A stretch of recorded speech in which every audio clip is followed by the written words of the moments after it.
You ask Tiger to solve. This deals with linear equations with one unknown. The final result is z equals -95. Let's solve it step by step.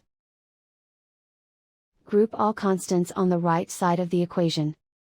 Add 37 to both sides.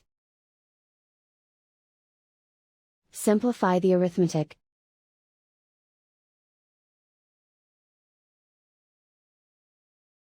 Isolate the z. Multiply both sides by 5. Group like terms. Multiply the coefficients. Simplify the arithmetic.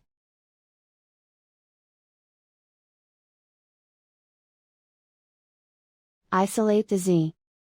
Multiply both sides by -1. Remove the ones. Simplify the arithmetic.